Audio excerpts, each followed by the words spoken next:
अब आते हैं आज की कहानी के ऊपर। बात 1998 की है।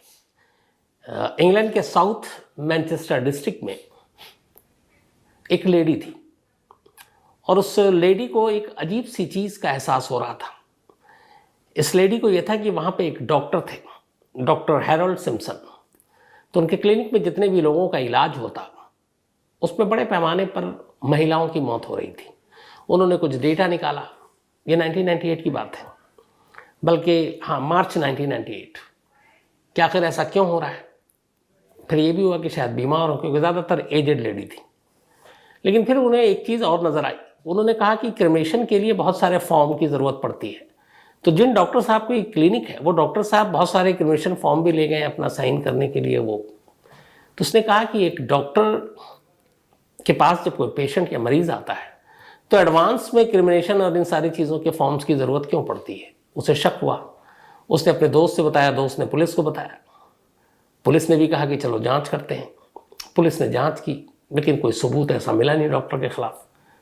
इस दौरान में एक टैक्सी ड्राइवर भी मिला। टैक्सी ड्राइवर ने भी कहा, जब ये इन्वेस्टिगेशन चल रही, कि उसने इस क्लिनिक पर करीब 21 महिलाओं को, जिनकी उम्र ज़्यादा थी, 60 से लेकर 80 के दरमियान, क्लिनिक पे छोड़ा। और जब मैंने छोड़ा तो वो ठीक ठाक थी, अपने पैरों पर चलकर अंदर गई। लेकिन उनमें से एक भी जिंदा बाहर नहीं आई। सभी की मौत की खबर बाद में आई। तो टैक्सी ड्राइवर भी हैरान था कि ऐसा क्यों है, ऐसी कोई बीमारी भी नहीं थी जिसकी वजह से उनकी मौत हो सके, और वो तमाम लोगों की मौत हो गई। पुलिस ने उस पर भी जांच की, लेकिन कोई क्लू, कोई ऐसी चीज़ मिली नहीं। मार्च से अब अप्रैल, मई, जून, 3 महीने बीत गए। 3 महीने के बाद पुलिस भी अब उसने कहा कि ये सब बकवास है, शक है, डॉक्टर साहब अच्छे इंसान हैं। तो जांच वांच बंद हो गई थी। 24 जून 1998, 24 जून 1998, एक एक्स मेयर थी वहां की, कैथलीन ग्रुंडी, करीब उम्र 81 साल।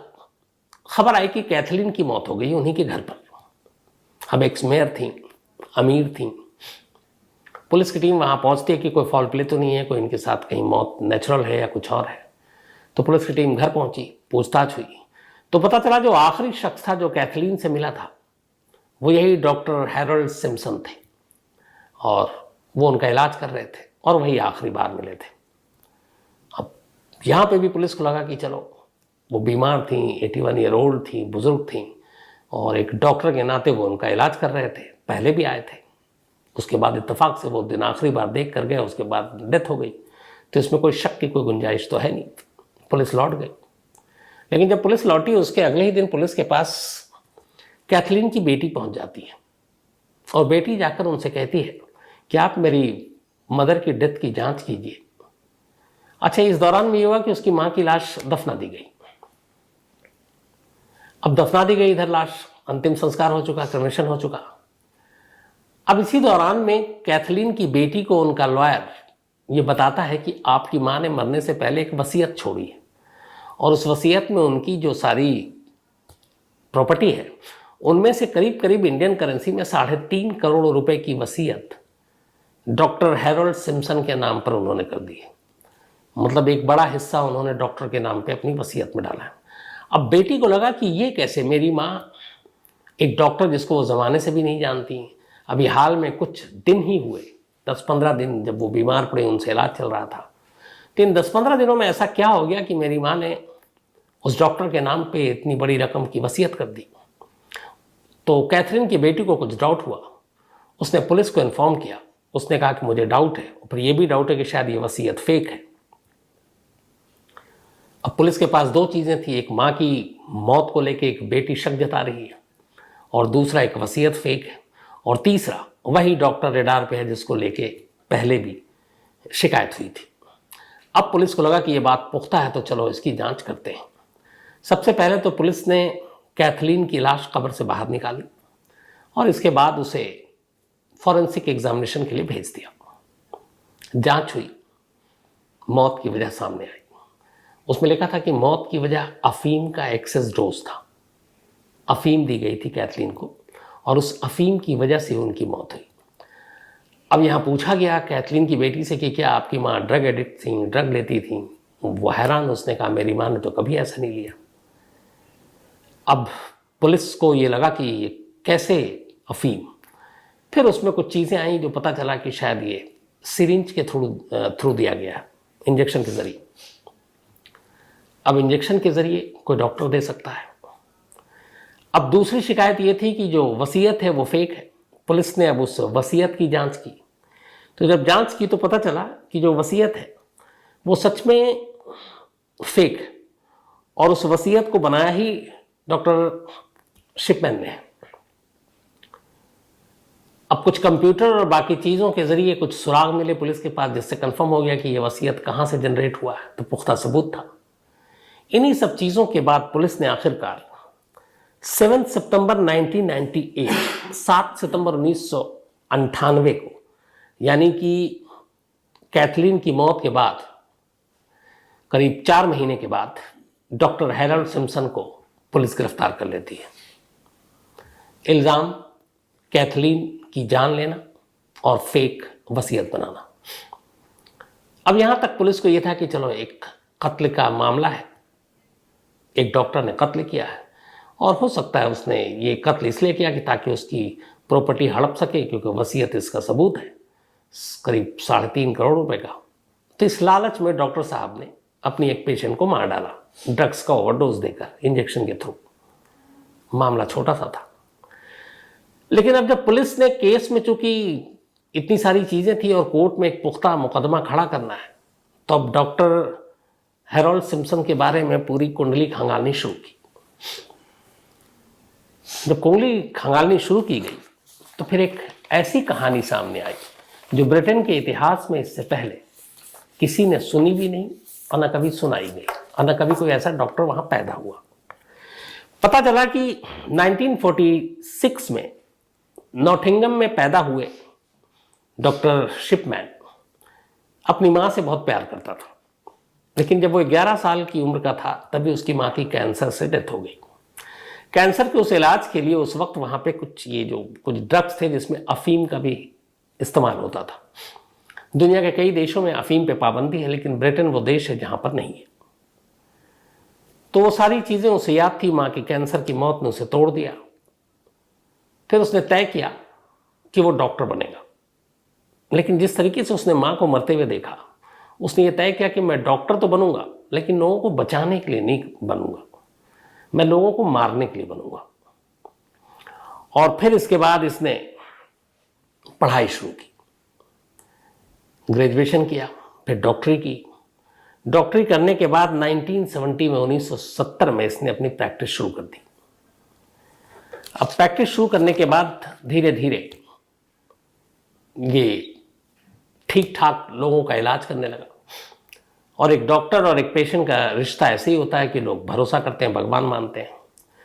तो डॉक्टर हैरोल्ड शिपमैन भी धीरे धीरे अब इलाज करना शुरू किया, लेकिन उसे ये पता था कि अगर वो लोगों को मारेगा तो 1, 2, 3, 4 के बाद उसका राज खुल जाएगा, वो पकड़ में आ जाएगा, फिर उसका सारा भेद खुल जाएगा और वो जेल चला जाएगा। तभी उसने एक दिमाग लगाया। उसने कहा कि मैं सिर्फ औरतों को मारूंगा, और वे भी वो जो उम्र दराज हो, ताकि किसी को शक न हो, ऐसा लगे कि उम्र की वजह से उनकी मौत हुई है। अब उसके बाद उसके यहाँ जितनी भी औरतें आती, खासतौर पर जो 50+ होती, बिल्कुल ठीक ठाक, एक तो उनसे वो उनका भरोसा जीतता, बहुत प्यार से बात करता, और फिर धीरे धीरे मौका मिलते ही वो उनको अफीम का इंजेक्शन देना शुरू कर देता। उसे पता था कि ये मौत में पता नहीं चलेगी कि इसकी वजह से डेथ हुई है, तो वो बच जाएगा। और धीरे धीरे मौत होने लगी। लेकिन शक ना हो, इसने एक और तरीका अपनाया कि जिस पेशेंट की इसके हाथों जिसका ये कत्ल करता और मौत होती, उसके बाद ये बाकायदा उनकी फ्यूनरल में, उनके अंतिम संस्कार में कब्रिस्तान तक जाता और शामिल होता उस प्रेयर में, उस आखिरी रस्म में। और इस तरीके से एक एक कर इसकी पेशेंट मरने लगी। 1970 से लेके 1998 तक करीब 28 सालों में इसने धीरे धीरे करके इसी तरीके से लोगों को मारना शुरू किया। और अपने हर पेशेंट को मारने के बाद जब अंतिम संस्कार होता, ये बाकायदा वहाँ पहुँचता, प्रेयर में शामिल होता, और लोग कहते हैं कि देखो ये डॉक्टर कितना अच्छा है, जिसका सिर्फ अपने पेशेंट्स के साथ तब तक उस पेशेंट के साथ रिश्ता अस्पताल तक नहीं है, क्लिनिक तक नहीं है, बल्कि ये एक पर्सनल बाउंडेशन, पर्सनल वो है कि डॉक्टर अपने पेशेंट की मौत के बाद उसके अंतिम सफ़र में, अंतिम संस्कार में, फ्यूनरल में भी हिस्सा ले रहा है। तो इससे डॉक्टर हैरोल्ड शिपमैन की एक इमेज भी बनती गई। और इसके बाद ये हुआ कि एक दो उन्होंने चैनल में इंटरव्यू भी दिया और बाकायदा फिर डॉक्टर हैरोल्ड से उस वक्त मेंटल बैलेंस और उसको लेकर लोग इंटरव्यू करते, बातें करते और एक अच्छा डॉक्टर मानते। और ये सिलसिला चलता रहा, लेकिन किसी को भनक तक नहीं लगी कि डॉक्टर शिपमैन अपनी डॉक्टरी की आड़ में असल में कर क्या रहा है। अब ये सारी चीज़ें जब तफ्तीश में सामने आई उस एक कत्ल के बाद, तो पुलिस के भी रोंगटे खड़े हो गए। अब गिनती जब शुरू हुई और वो सारे जो निकले, अच्छा गिनती का भी कमाल ये था कि जो मोडस ऑपरेंडी था उसमें हर पेशेंट की मौत के बाद कब्रिस्तान जाना इस डॉक्टर के लिए ज़रूरी था। तो बहुत सारे पेशेंट आए, कुछ क्लिनिक से सारे रिकॉर्ड निकले महिलाओं की। इसके बाद अलग अलग जो फ्यूनरल जो हुए वहां पे रिकॉर्ड निकाले गए। तो इन दोनों रिकॉर्ड को जब टैली किया गया तो ये गिनती पहुंची 250। तो पुलिस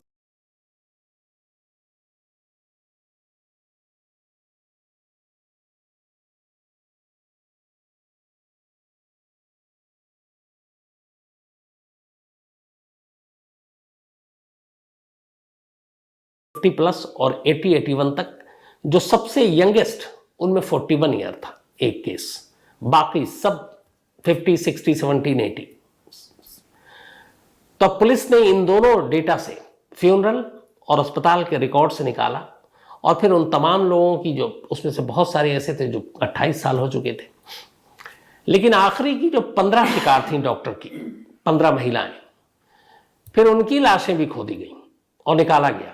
फिर उनका भी फॉरेंसिक एग्जामिनेशन हुआ और उनकी मौत की वजह भी फिर वही अफीम निकली।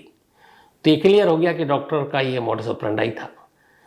अब पुलिस ने तो बनाया केस कि 250 रिकॉर्ड पे हैं जिनकी मौत हुई इस क्लिनिक में, और उस वक्त तक ब्रिटेन में किसी एक डॉक्टर के हाथों इतनी बड़ी तादाद में मौत और एक डॉक्टर के इतनी बड़ी तादाद में किसी फ्यूनरल में शामिल होना, दोनों ही अनोखा था, नहीं था।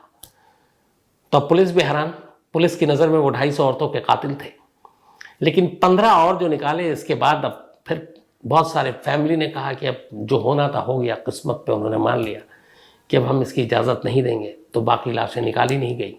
और दूसरा, फिर पुलिस को भी लगा कि इस डॉक्टर को कानूनन घेरने के लिए इतने सबूत काफ़ी हैं, तो अब कहाँ कितनी खुदाई, कितनी लाशें निकाली जाए। तो आखिरकार पुलिस ने अदालत के सामने रखा तो 250 औरतों के कत्ल की पूरी कहानी की बात, लेकिन चार्जेस 15 औरतों के कत्ल के लिए लगे। 15 औरतों के कत्ल के लिए चार्ज लगा और इसके बाद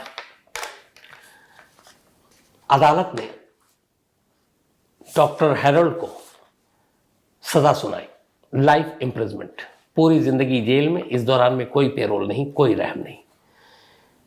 पहले मैनचेस्टर की जेल में रखा गया, फिर वहां से फ्रैंकलैंड की जेल में रखा गया और फिर वैकफील्ड प्रिजन में रखा गया, वेस्ट यॉर्कशायर में।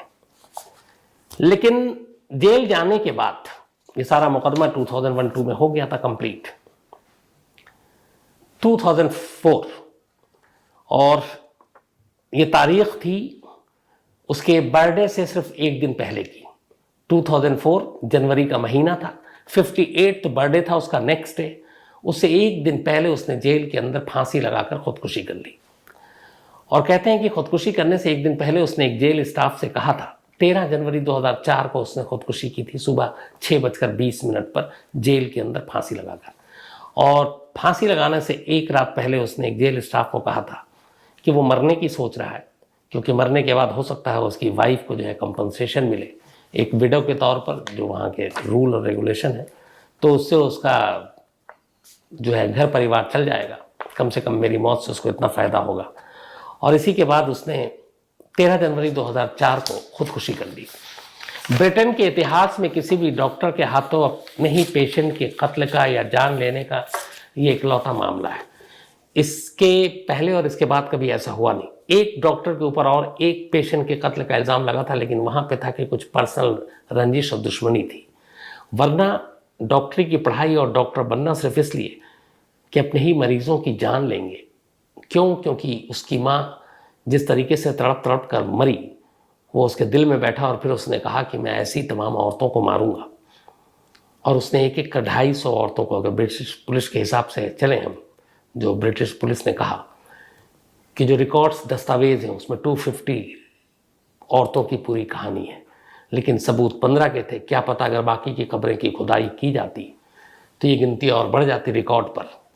तो रिकॉर्ड पर 15 औरतों के कत्ल के लिए सज़ा हुई, लेकिन 250 तक की लिस्ट पहुंचती है।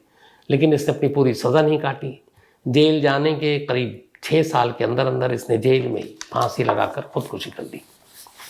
तो ये थी कहानी ब्रिटिश हिस्ट्री के सबसे खूंखार सीरियल किलर डॉक्टर की, डॉक्टर हैरोल्ड सिम्पसन। तो कहानी का सिलसिला यहीं पे ख़त्म, लेकिन